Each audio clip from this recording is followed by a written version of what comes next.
All right, let's take you back to Pretoria now, where the minister in the presidency is about to brief the media following the first Cabinet Lekgotla that is taking place in Pretoria today. Moments ago, of course, we saw President Cyril Ramaphosa speaking to the media, saying that the process of repatriating those South African National Defence Force members that were killed in the DRC, that is an ongoing issue, of course. The Lekgotla is expected to raise a number of issues, including the DRC. Let's listen into that. Amongst the things that the special cabinet meeting considered was a briefing about the situation in the Eastern DRC.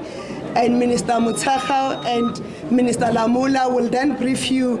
I know those of you who came inside, the president gave you some remarks around that, but they'll give you a detailed brief in terms of the situation that is prevailing in that Eastern DRC and the work that is being done by our government as part of the SADeC initiative. Also, we were briefed at the special cabinet about the implications of the withdrawal of the U.S. aid funding by the U.S. government, and Minister Motsoaledi will also give you that detail. But in terms of the Lekgotla, we are finalizing the medium-term development plan of the 2025-2029, which is the term of the 7th administration. And in terms of our focus, we are focusing on what are the practical actions that we need to take to make good of the promises that we have done. And as the president addressed us earlier, he emphasized the need for a step change and focus on practical actions, but also clear time frames on what needs to be done so that we can realize the 3 priorities that were communicated by the president of the 7th administration, which is inclusive, building an inclusive economy that creates jobs, eradicating poverty and managing the high cost of living, and also building a capable state. We are also going to have the clusters, the various clusters, presenting their proposals in terms of what are the MTDP platforms, and depending on your need, we can also bring the cluster chairpersons to come and brief you about what they agreed and they are proposing from the clusters. But earlier, we also received a scene-setting report from the Minister of Finance and Treasury in terms of what's the economic outlook and the global trends, and what are the implications for the MTDP. We'll also receive from myself and the Statistician General what are the trends that will inform the planning, the government planning cycle as part of that work that we'll do. We'll also receive a report in terms of our work as we prepare to host the G20, not only about the logistics, but also the content of what the government of South Africa wants to pursue. You already all know the theme, but we are looking at what are those things that we want to achieve in terms of reform of global institutions, in particular the security system of the United Nations, but also global funding institutions. But we're also looking at how do we reform the funding institutions that are of South Africa, because we all know that the funding institutions of South Africa has not made an impact in funding the missing middle, which will be the teachers, your nurses, your soldiers, your police, but also funding the SMME. So we are looking at what are the reforms we need to bring there. Well, again, myself and Minister of Finance will then bring a table to the Cabinet Lekgotla, the Operation Vulindlela Reforms Phase 2. Remember, it was launched as we began the 7th administration, and say what are the targets that we are prioritizing to make sure that those reforms make an impact. And high on that is the work that is being led by the Department of Employment and Labor on employment creation that is meaningful. And that is the Lekgotla in general, and I will take questions. Thank you very much, Minister. Colleagues, in that order, as the ministers indicated, we are pressed for time. There will be other ministers that she has indicated that will join you. By show of hand, that drill is the same. You introduce yourself and then.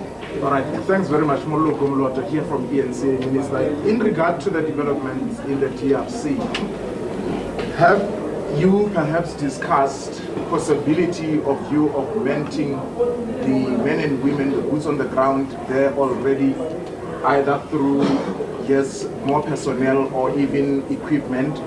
And maybe give us an understanding in terms of the reports that the men and women there who are in service were inadequately resourced. Allegations are that they even ran out of ammunition. If you can just clarify that. Maybe I can take the second question.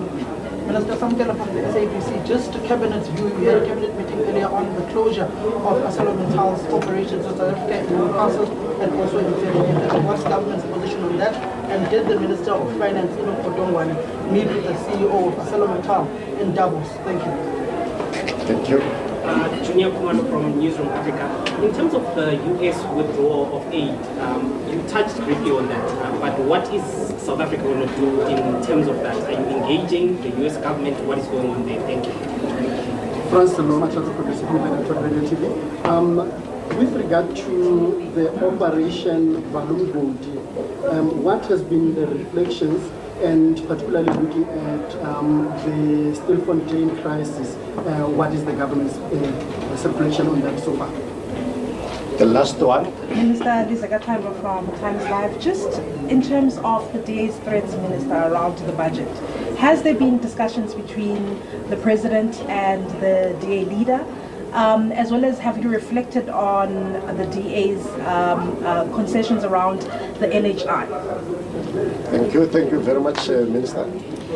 Thank you. So the question on the DRC by Moluko Moloto, it will be answered by both Minister Mtsaka and Minister Lamula when they do a briefing. They will do immediately after me.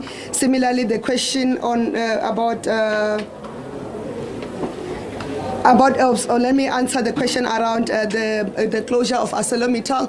It's not only Minister Kodongwane who met with the CEO of ArcelorMittal, it's also Minister Tau.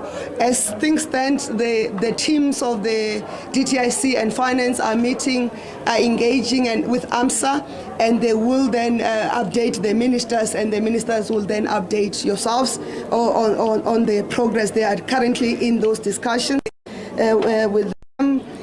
And there was a question around the withdrawal aid funding by the US by Junior. That Minister Mutsaledi will then come and give you the details. They will also follow after me. In terms of Operation Valam Godi, we'll talk to Minister both Kunu and Minister Mantashe to come and brief as you are here, so that you can have the right details from the relevant person. In terms of DA threats, read the budget.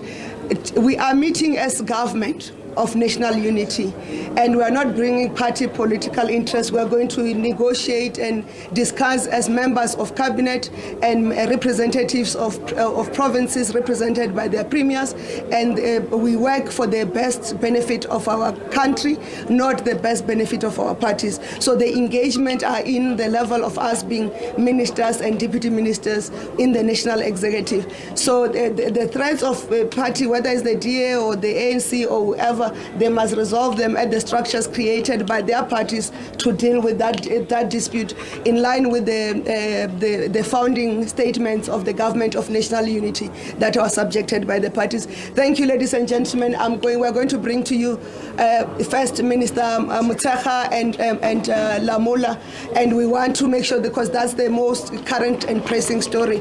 But as cabinet, we extended our condolences to the families, friends, and comrades in arms of the soldiers of South Africa who perished, the soldiers of Tanzania, the soldiers of Malawi, and the soldiers of Uruguay who perished whilst they were in the peacekeeping mission of both SADeC and UNESCO, which is the UN mission. And they'll brief you about the engagement that we are currently taking place within SADeC. Thank you very much. The ministers will come through.